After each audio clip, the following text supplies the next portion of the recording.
Bonjour, bonjour, j'espère que vous allez toujours bien, mes petits élèves de S5 et que la génétique, vous aimez ça, que voilà. Perso, j'adore la génétique, donc j'espère que vous aussi, sincèrement. Euh, voilà, j'ai terminé avec Mendel, donc euh, Mendel qui avait trouvé les bases de la génétique moderne sans connaître les notions de méiose, d'ADN, de chromosomes, de gènes, etc., etc. Donc c'est fabuleux. Néanmoins, eh bien, il y a quelques exceptions à ces lois, donc ces fameuses lois qu'il avait mises au point, aux lois de Mendel, et je vais commencer par la première qui est la dominance incomplète. Donc, petit jeu de technologie, allume-toi. Je devrais le cacher et faire comme ça. Non. Magie, magie.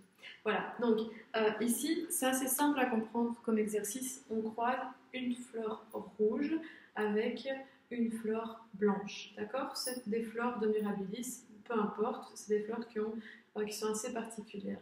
Et on obtient en F1, en première génération, uniquement des fleurs roses. Et rose, c'est pile le phénotype intermédiaire entre, je me mélange de place, entre le rouge et le blanc. Eh bien ça s'appelle de la dominance incomplète. Ça va? Donc il n'y a aucun des deux allèles qui domine vraiment l'autre, puisque on devrait ici obtenir, comme d'habitude, soit 100% de rouge, soit 100% de blanche. Eh bien non, là on a le phénotype intermédiaire.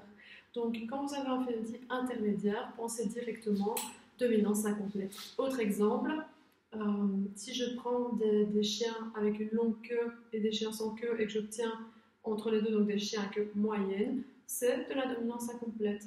Ou alors, encore un autre exemple, des papillons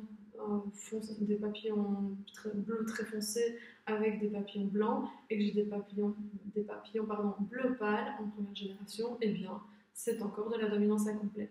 Donc la dominance incomplète, c'est quand on a le phénotype intermédiaire, donc en première génération, si on a croisé évidemment des lignées pures. De toute façon, il n'y a pas le choix, c'est des lignées pures chez les parents, vous allez le voir. Donc, on fait le croisement ici, une fleur rouge avec une blanche. On n'obtient que des roses en F1. On recroise ces fleurs roses entre elles et on obtient 25% de rouge, 25% de blanche et 50% de rose.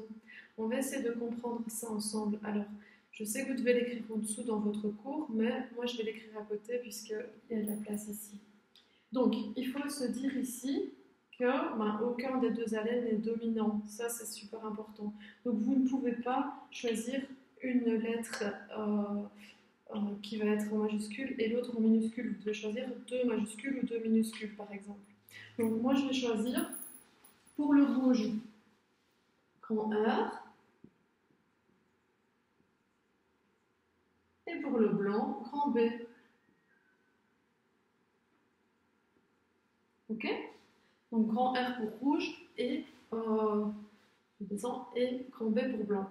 Donc, les fleurs rouges ici, elles sont grand R, et les fleurs blanches, grand B, grand B. Et bien, donc, si on fait ça en génération P, donc on fait le croisement grand R avec grand B,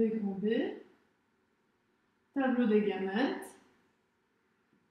Les fleurs grand R donnent toutes dans leur gamète un grand R. Les fleurs grand B donnent toutes dans leur gamète un grand B. J'obtiens donc grand R, grand B. Et grand R, grand B, ça va donner des fleurs roses.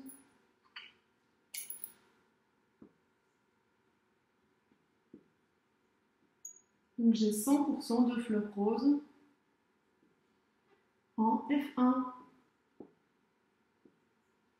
Donc les fleurs qui sont ici, les fleurs roses, elles sont grand R, grand B. Alors on demande ensuite de les recroiser entre elles pour obtenir la F2. Eh bien, je prends deux individus de la F1, je vais peut-être faire une ligne ici entre les deux. Donc deux individus grand R, grand B, deux individus roses. Et je les croise entre eux. Je vais donc faire le tableau des gamètes. J'espère que vous allez voir quelque chose. Alors, les fleurs qui sont grand R, grand B peuvent donner dans la moitié de leur gamète grand R et dans l'autre moitié grand B. Et vous avez compris que pour l'autre fleur rose, c'était pareil. Elle va donner grand R ou grand B. Excusez-moi. Voilà, j'espère que vous voyez quelque chose malgré le rétroprojecteur. Donc ici, c'est un grand B. Je vais donc avoir ici dans le tableau grand 1, grand R, et puis grand 1, grand B, grand 1, grand B, et grand B, grand B. Du coup, oui, c'est vrai que là, vous avez le tableau. Je vais essayer de bouger un petit peu. Voilà, ça va mieux comme ça? Je ne sais pas. Bref, ah voilà, comme ça. Donc, ici, si on doit analyser notre tableau, eh bien, les fleurs grand R sont rouges. Vous voyez qu'il n'y en a pas d'autres dans le tableau, donc j'ai un quart de rouge. Donc, je vais garder des pourcents, 25% de rouge.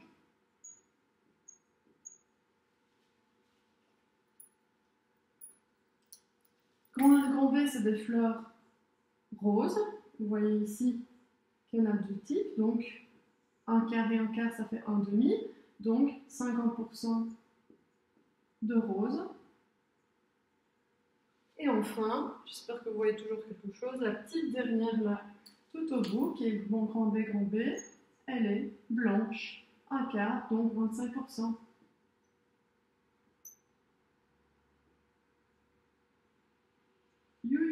J'espère que vous voyez quelque chose. Voilà. Alors, autrement dit, donc ça c'est les résultats de la F2.